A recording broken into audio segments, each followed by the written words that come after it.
इसी को लेकर खास बातचीत करते हैं। हमारे साथ कुछ खास मेहमान जुड़ गए हैं, उनका तारुफ आपसे करा देते हैं। रिटायर्ड मेजर जनरल पीके सहगल हमारे साथ हैं, डिफेंस और स्ट्रेटेजी एक्सपर्ट है। इसके अलावा एनपी सिंह साहब हमारे साथ हैं, इंटरनेशनल अफेयर एक्सपर्ट है। आप दोनों का बहुत इस्तकबाल है। सहगल साहब, आपसे शुरुआत करना चाहेंगे। जिस तरह के अब नतीजे और वार पलटवार नजर आ रहे हैं इस जंग को लेकर, क्या ऐसे असरात नजर आ रहे हैं कि अब दुनिया तेल के लिए तरसेगी? देखो, इसमें किस प्रकार का कोई शक नहीं है। आज लड़ाई का 21वां दिन है। इस लड़ाई में अगर आप पार्टिसिपेंट हैं या नहीं पार्टिसिपेंट हैं, सारी दुनिया तो तबाह हो रही है। पहले ट्रंप ने सारी दुनिया को तंग किया टैरिफ के माध्यम से, अभी एनर्जी के माध्यम से सारी दुनिया जो है तड़प रही है। 85 नेशंस हैं जिनमें petrol prices, diesel prices, gas prices, cooking oil prices की कमी हो गई है। उनके जो कीमतें हैं 40 to 70% बढ़ गई है। अमेरिका में भी कीमतें बढ़ गई हैं और बहुत सारे देश हैं ग्लोबल साउथ तो बहुत बुरी तरीके से दुखी हो रहा है। जहां तक हिंदुस्तान का ताल्लुक है, हिंदुस्तान में इस समय तक तो कोई बड़े पैमाने पर असर नहीं हुआ, लेकिन आने वाले समय में हिंदुस्तान के ऊपर भी उतना ही असर पड़ेगा। क्योंकि पहले जो है इस जंग के समय ईरान जो है अमेरिका के जो 30 बेस थे उनके ऊपर हमला कर रहा था, अमेरिकन एम्बेसीज के ऊपर हमला कर रहा था। लेकिन जैसे ही इसराइल की तरफ से उनके सबसे बड़े गैस फील्ड के ऊपर हमला हुआ, उन्होंने जो जीसीसी कंट्रीज हैं, जो ऑयल प्रोड्यूसिंग कंट्रीज हैं, उनके तमाम रिफाइनरीज के ऊपर, उनके ऑयल डिपोज के ऊपर, उनके पाइपलाइंस के ऊपर हमला करना शुरू किया। वास्तव में वो चाहता है ईरान कि इसको ऑयल एंड गैस को, एनर्जी को वेपनाइज किया जाए, ताकि दुनिया जो है काफी दुखी हो और दुनिया की तरफ से जबरदस्त प्रेशर पड़े अमेरिका के ऊपर, इसराइल के ऊपर को इसके जंग को किसी न किसी तरीके से रोका जाए। जहां तक ईरान का ताल्लुक है, ईरान किसी प्रकार से जंग रोकेगा नहीं। वो साफ तौर पे कहता है, जानता है कि ये जंग स्टार्ट की थी अमेरिका और इसराइल ने। ये जंग जो है बेबुनियाद है और वो साफ तौर पे कह रहा है कि ये जंग को अगर खत्म करना है तो आपने ही पहल करनी है। मेरी तरफ से किसी प्रकार की कोई पहल नहीं होगी। बिल्कुल, ईरान तो यहाँ पर साफ कह चुका है कि वो अपने हमले जारी रखेगा और किसी की बात मानता हुआ भी अभी फिलहाल वो इस मूड में नजर नहीं आ रहा है। एनपी सिंह साहब, आपको क्या लग रहा है कि ये जो लड़ाई है इसका जो मेन मकसद था, जो ईरान वर्सेस इजराइल और अमेरिका था, वो है, या फिर अब जो अलग अलग जगहों पर रिफाइनरीज को निशाना बनाया जा रहा है, क्या कुछ अब पर्सनल इंटरेस्ट भी यहाँ पर नजर आ रहे हैं? जी, देखिए, अगर लड़ाई की हम बैकग्राउंड में जाएंगे तो ये आज का रिजल्ट नहीं है और जिस रूप में पहुंच गई है, तो हम अगर शुरू में देखें तो ईरान की जो गतिविधि रही है, ईरान एक सबसे मजबूत और अपनी टेक्नोलॉजी और एक वेल एजुकेटेड कंट्री रहा है पास्ट में, अगर आप देखेंगे। और इनकी बहुत बड़ी दोस्ती थी इजराइल और यूएस सबके साथ, और इनके पास अपनी तकनीक है। और पूरे अरब वर्ल्ड में अगर आप देखेंगे तो ईरान सबसे मजबूत था। लेकिन आप देखेंगे कि धीरे धीरे मेन स्ट्रीम जितने भी देश हैं, इंटरनेशनली हो, ईस्ट हो, वेस्ट हो या अरब देश हो, अरब देशों में भी ईरान का कोई ऐसा मित्र नहीं है जो खुलकर उसके साथ आ जाए। वो सब अपनी सेफ्टी के लिए ही कर रहे हैं, जो अटैक से बच रहे हैं। लेकिन वहां पर लगभग 90% से अधिक शिया रहते हैं। बाकी अन्य देशों में जो है वो बहुमत सब सुन्नी ही है। तो ये एक तरह से ईरान का जो रोल रहा है, इतना मजबूत होने के नाते, अगर वो, और तेल भी बहुत ज्यादा है, अगर वो एक पॉजिटिव डायरेक्शन में चलते और सबके साथ चलते तो संभवतः वो सबसे मजबूत देश होते और विश्व में उनकी जो इकोनॉमी है वो भी एक पहचाने योग्य होती। लेकिन इतने लंबे समय से उन्होंने समर्थन दिया हूती जैसे संगठन को, हमास जैसे को और हिजबुल्लाह जैसे।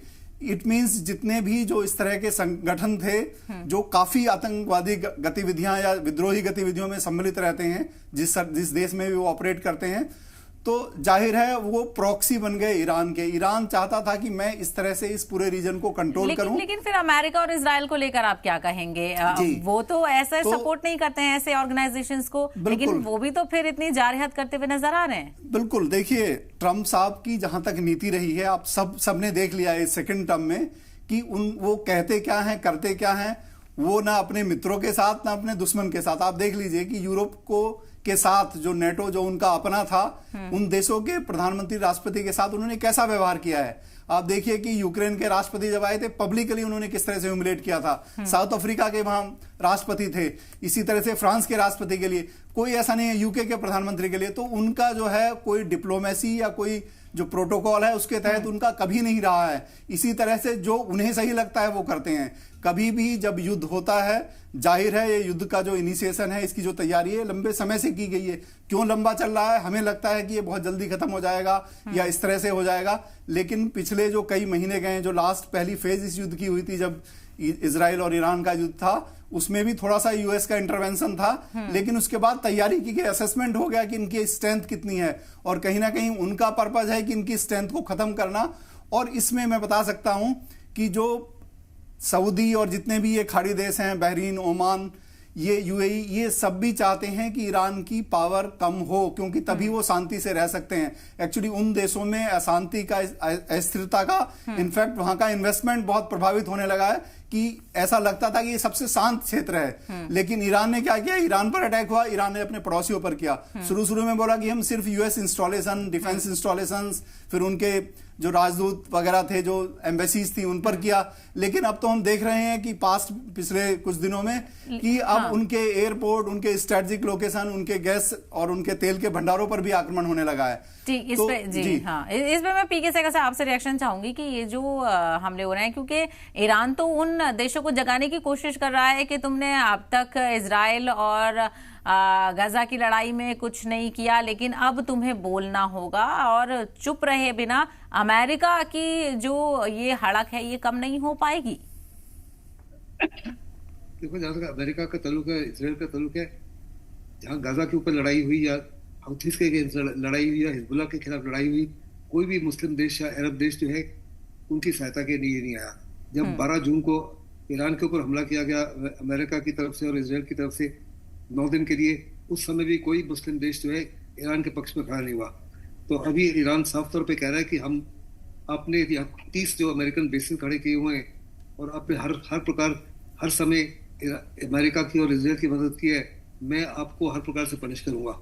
अमेरिका बड़े पैमाने पर इस एरिया में अपनी इन्फ्लुएंस को बढ़ाना चाहता था, तेल को पकड़ना चाहता था, और माध्यम था इसराइल।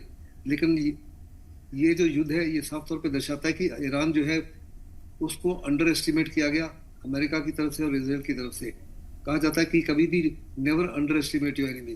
ईरान इस युद्ध के लिए 40 साल से तैयारी कर रहा था, और उसने 20 साल दिखा कि जब इराक में लड़ाई हुई, सदाम हुसैन जब मारे गए तो वहाँ रजीम कोलैप्स हो गया, जब लीबिया में गद्दाफी मारे गए तो रजीम कोलैप्स हो गया, जब असद भाग गए, मॉस्को चले गए तो रजीम कोलैप्स हो गया।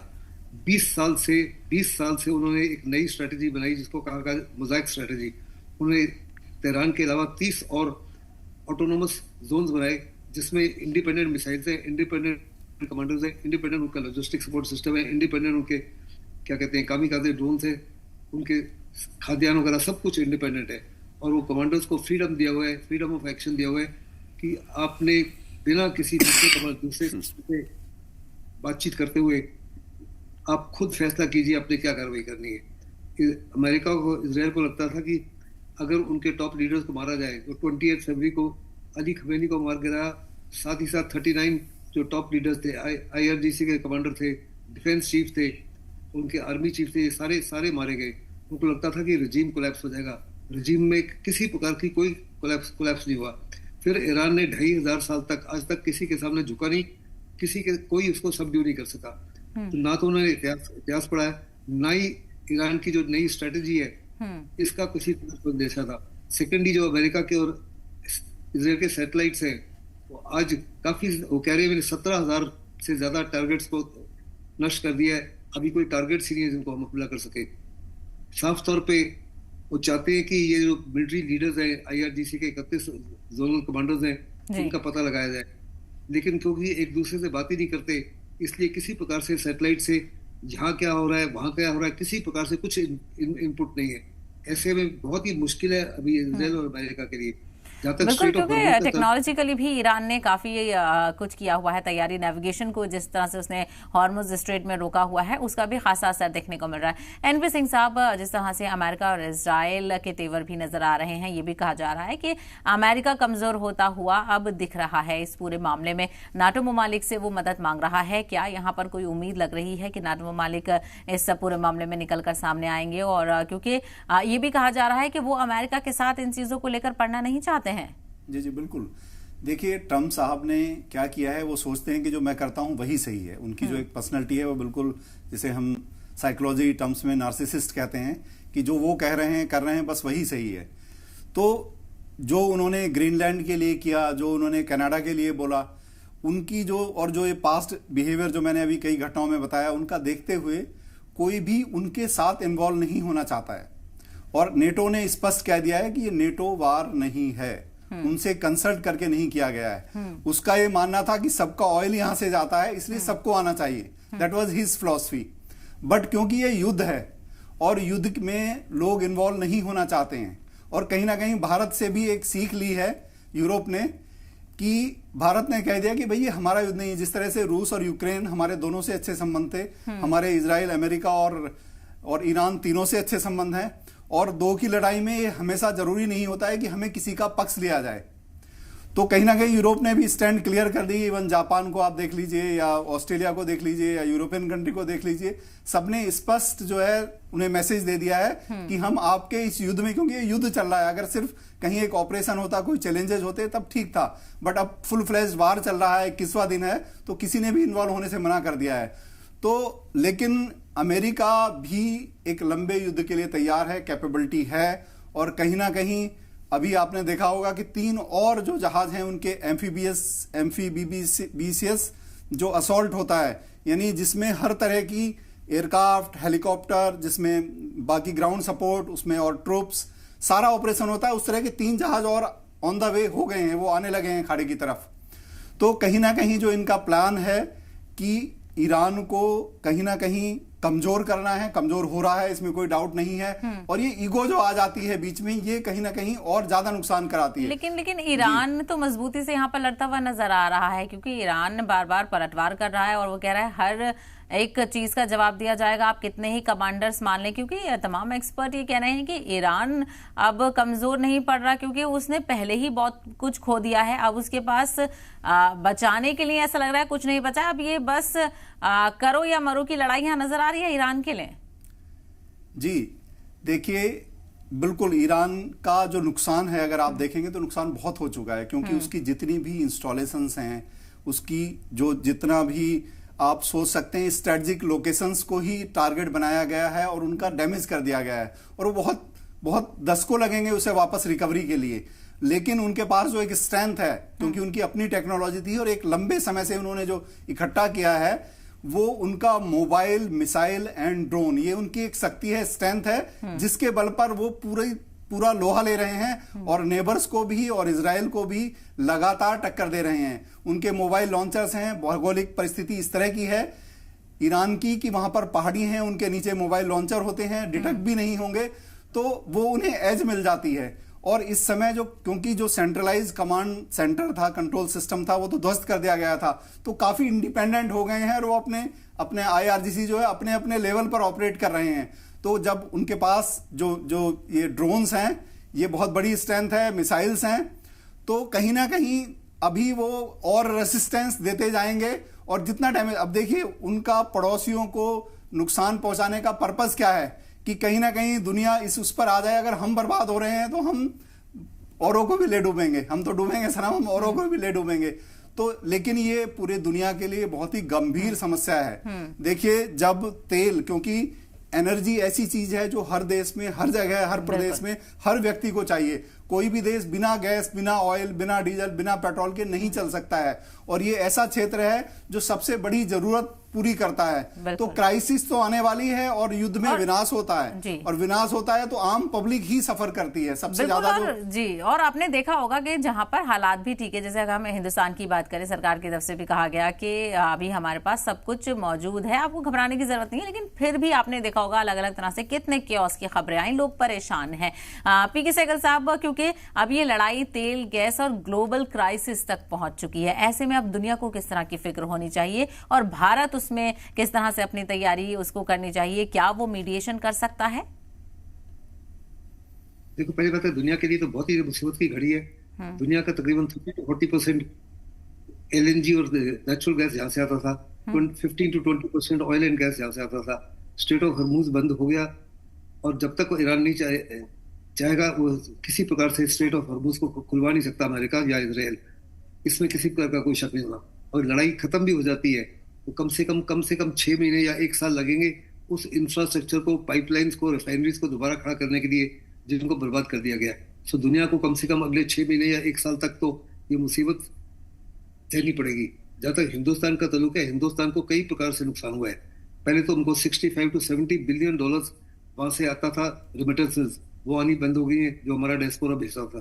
दूसरा, हिंदुस्तान का 85% नेचुरल गैस वहां से आता था, 20% LNG वहां से आता था, एंड 60% ऑयल एंड गैस वहां से आता था।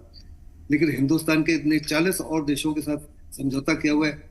हिंदुस्तान की बड़ी मदद कर रहा है रशिया भी। रशिया के जो 7 जहाज थे जो चाइना की तरफ जा रहे थे, उन्होंने सडनली यू टर्न करके हिंदुस्तान की तरफ आ गए। हिंदुस्तान को ईरान ने इजाजत दे दी, तीन हमारे जहाज आ चुके हैं। अभी हमारे 22 जहाज और उधर फंसे हुए हैं, जिनमें तकरीबन 3 लाख टन से ज्यादा ऑयल एंड गैस और LNG और ये क्या कहते हैं, सिलेंडर वाली गैस जो है, LPG, वो सारे हैं। और मुझे पक्का यकीन है कि हिंदुस्तान बार बार बात कर रहा है ईरान से। ईरान कह रहा है कि केस बाय केस हम इजाजत देंगे, क्योंकि जो 31 ऑटोनोमस कमांडर्स हैं, जब तक उनके पास हुक्म नहीं पहुंचेंगे तो वो फायर कर सकते हैं। ऐसे में केस बाय केस। लेकिन हिंदुस्तान ही एक ऐसा देश है दुनिया में इस समय जिसके सबके साथ, इसराइल के साथ अच्छे ताल्लुक रहते हैं, अमेरिका के साथ अच्छे ताल्लुक आते हैं, ईरान के साथ अच्छे ताल्लुक आते हैं, अरब कंट्रीज का अच्छे ताल्लुक आते हैं, GCC कंट्रीज के साथ है। और हिंदुस्तान के प्रधानमंत्री आए दिन इनके लीडर से, GCC कंट्रीज के लीडर से बातचीत कर रहे हैं, मैक्रोन से बातचीत कर रहे हैं, दूसरे प्राइम मिनिस्टर, प्रेसिडेंट से बातचीत कर रहे हैं। और हिंदुस्तान बार बार कहता है कि किसी भी मसले का हल जो है वो डायलॉग और डिस्कशन से होना चाहिए। मेरे को पक्का यकीन है कि बैक स्टेज पर, पब्लिकली नहीं लेकिन बैक एंड पर, हिंदुस्तान जरूर अमेरिका और इजराइल से भी बात कर रहा होगा और ईरान से भी कर रहा होगा कि देखो, ये सारी दुनिया के लिए मुसीबत है। ईरान तो काफी बड़े पैमाने पर बर्बाद हो गया, सिमिलरली मिडिल ईस्ट बर्बाद हो गया, और मिडिल ईस्ट के बाद कभी भी दोबारा ऐसा नहीं होगा। जहां तक अमेरिका का ताल्लुक है, अमेरिका को साफ तौर पर नजर आता था कि मिडिल ईस्ट के जितने भी देश थे, उनको लगता था अमेरिका की वजह से उनको सिक्योरिटी मिल रही है। लेकिन आज उनको साफ तौर पर नजर आ रहा है कि अमेरिका की वजह से उनकी वल्नरेबिलिटी बढ़ गई है, उनकी वो अमेरिका एक किस्म से लायबिलिटी है। फिर अमेरिका ने साफ तौर पे देख लिया कि वास्तव में आज अकेला पड़ गया ट्रंप, कोई भी देश उसके साथ नहीं आ रहा। नेटो ने साफ तौर पे कह दिया कि देखो, आपने हमसे इजाजत नहीं दी थी, हमसे समझौता नहीं किया था, हमसे बातचीत नहीं की थी, आपने तो कांग्रेस से भी बातचीत नहीं की। जब 1991 में गल्फ में वॉर हुई थी तो पूरे नेटो कंट्रीज ने सपोर्ट किया था। जब वो 9/11 के बाद में अफगानिस्तान में गए थे, 16 नेटो कंट्रीज ने भी सपोर्ट किया था। इस बारी नेटो ने साफ तौर पे कहा कि हमसे किसी की बातचीत की, हम इसमें इन्वॉल्व नहीं होंगे। यूरोपियन यूनियन ने साफ तौर पे कह दिया, यूरोप की जंग नहीं है, ये अमेरिका की और इसराइल की जंग है, हम इसमें शामिल नहीं होंगे। अमेरिका के जितने बाकी एलाइज हैं, ऑस्ट्रेलिया है, जापान है, साउथ कोरिया है, उन्होंने चाइना को भी अपील किया, सब ने मना कर दिया कि हम किसी प्रकार से। जर्मन के प्रेसिडेंट जो है, चांसलर जो मर्ज है, उन्होंने साफ तौर पे कहा कि दुनिया की अगर सबसे बड़ी नेवी जो है उसने हाथ खड़े कर दिए और वो स्ट्रेट ऑफ हॉर्मूज को नहीं खुलवा सकती, तो क्या हमारी छोटी सी नेवी क्या कर पाएगी।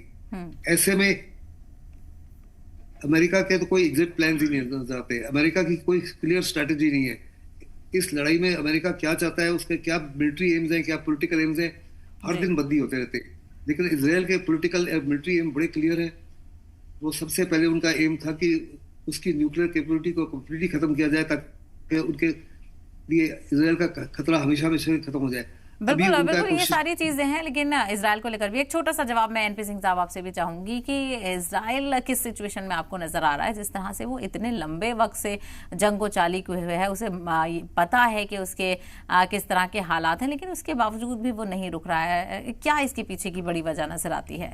जी, इससे पहले मैं एक आपको बात क्लियर कर दूं कि देखिए, भारत का एक पक्ष ऐसा रहा है कि ईरान में मानवीय सहायता के रूप में भारत पहला देश है जिसने मेडिसिन एसेंशियल जो रिक्वायरमेंट थी वो सप्लाई कर दी सबसे पहले, इस समय जब बहुत डेस्परेशन में नीड थी वहां पर। और ईरान इसके लिए बहुत ज्यादा एहसानमंद भी है, क्योंकि वास्तव में जरूरत थी और कोई वहां जाने की सोच भी नहीं रहा था, कोई भी, इवन दूसरे इस्लामिक कंट्री या कोई भी कंट्री, लेकिन भारत ने वहां मदद पहुंचाई और वो बहुत ज्यादा काम आ रही है। तो देखिए, एक बहुत भारत की इस तरह की नीति रही है कि हम हमेशा मानवता के, इंसानियत के नाते सबकी मदद कर देते हैं और हम कभी लड़ाई चाहते ही नहीं है।